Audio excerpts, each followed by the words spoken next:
Welcome to Furious Recaps. In today's video, we will be going through the 2019 action-adventure movie, Hellboy. Turn on subtitles and spoilers ahead.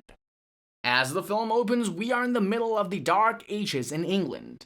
Vivian Nume, Queen of Blood, met King Arthur and Merlin for what appeared to be a truce, only for Arthur and Merlin to try to eliminate Nimue.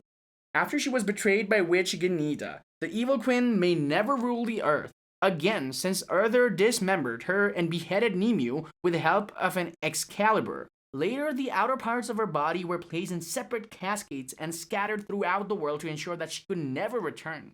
Hellboy arrives in Tijuana in the present day in search of Esteban Ruiz, his partner from the Bureau of Paranormal Research and Defense, who has gone missing after going on a mission. Ruiz is found in an arena where he's fighting under the name of Camisotes as a wrestler. In the process of hunting vampires, Ruiz got turned into one. He challenges Hellboy for a one-on-one fight in the ring before degenerating into an even more terrifying form, causing all the patrons to flee. Hellboy impales Ruiz on a post after fighting him. As he turns back to normal, Hellboy runs to his friend. He tells him that the end is near, and he calls him Anung Rama, the name that he was born as, and Ruiz dies. Gruagash is a warthog-like creature that visits Baba Yaga, the witch. Both of them are enraged by Hellboy's actions, so they order Baba Yaga to free Nimue so that they can both gain the kind of revenge that they both deserve. Professor Broom is Hellboy's adoptive father, and he returns home to him. He asks Broom about the last words by Ruiz. Broom responds that he doesn't understand what Ruiz means. Afterward, Broom tells Hellboy that the Sorceress Club is seeking his help in hunting giants in England. He then travels to England to the office of the Sorceress Club. When he arrives, he meets Lady Elizabeth Hatton, the club's leader. Lady Hatton explains how Hellboy got to where he is now. At the beginning of the World War II, Grigory Rasputin and his minions Koinen and Ilsa attempted to get something from another dimension to use as a weapon. Lobster Johnson, a BPRD's top agent, was instrumental in getting to the BPRD there, as he helped kill the Nazis and had a Rasputin executed. Initially, Broom was told to kill everything that came out of Nazi's portal, but when he saw the baby Hellboy, he decided to adopt him instead. During his pursuit of giants with the Orcese hunters, Hellboy is betrayed by them, and he began impaling him repeatedly in an attempt to kill him. He can kill some soldiers, but he's weakened by being electrocuted by them after he's cornered in the river. A giant, along with two other giants, come in and attack the hunters before the leaders could strike the fatal blow. As Hellboy wakes up, he finds the giants feasting on the corpses, and he jumps into action. Hellboy, despite being tossed around a bit by the giants, slices off their limbs, plucks out their eyes, and kills them straight up. However, Hellboy passes out again shortly afterwards. In the Gruagash quest for vengeance, he goes to a church where he starts killing groups of monks.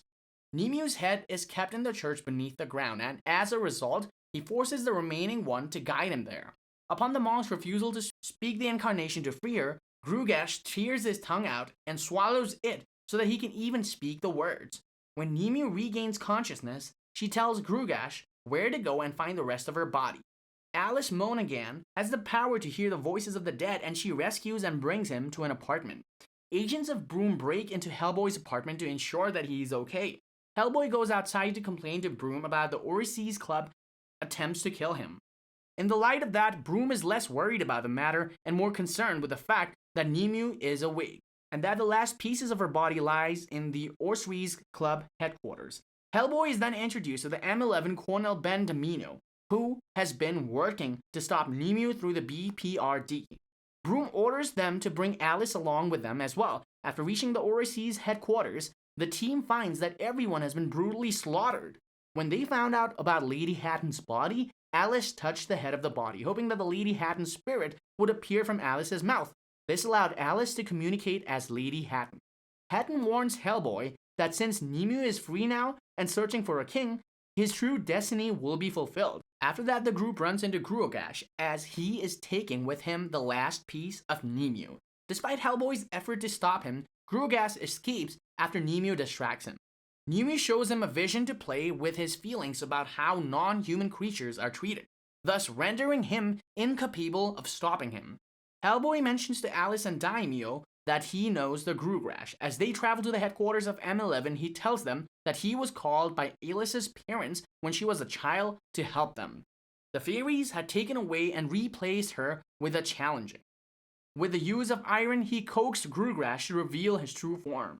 Since Hellboy branded Grugrash, he has been seeking revenge for a long time now. Fortunately, the fairies later came back to bring Alice home safely.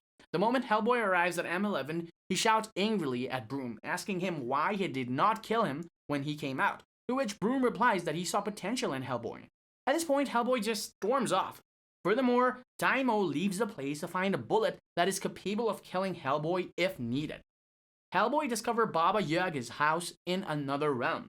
He is brought into the witch's home, where she is feasting on young children's hands.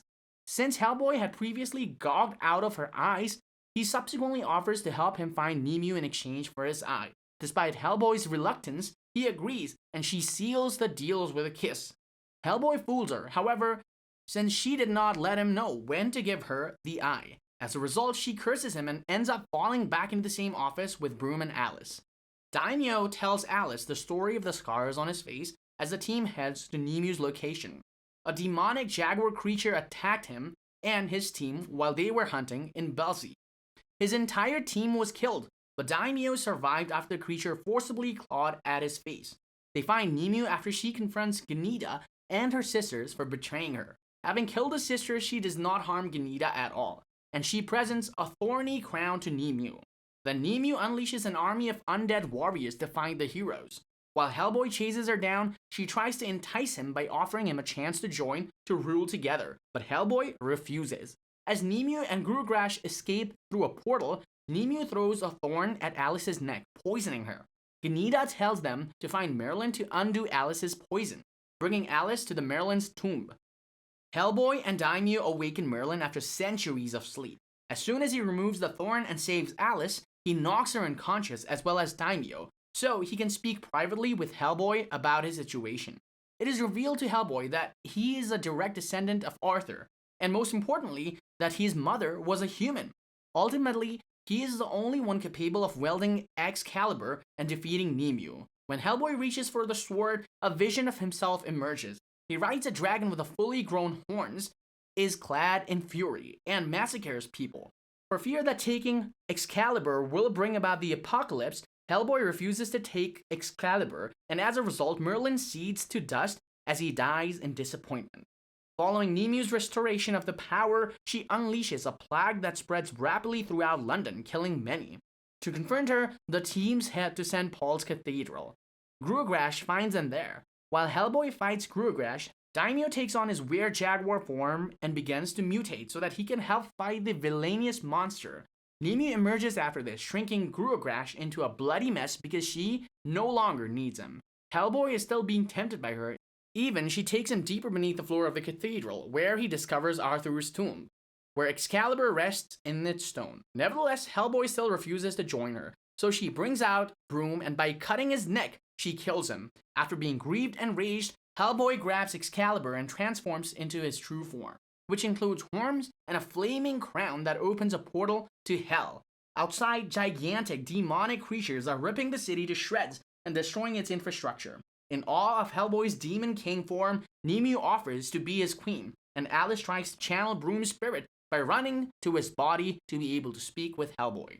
Broom explains that he didn't just love him, but also wanted Hellboy to be as great as he always believed he would be.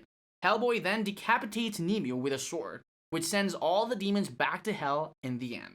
As the Hell's Gate closes, the man takes her head and throws it down into the depths of hell to make sure that she can never return. Daimyo destroys the bullet that was brought to kill Hellboy, telling Alice that it was a mistake. And now, 6.5 months later, Hellboy, Alice, and Daimyo are in Siberia to face off against Atlantis.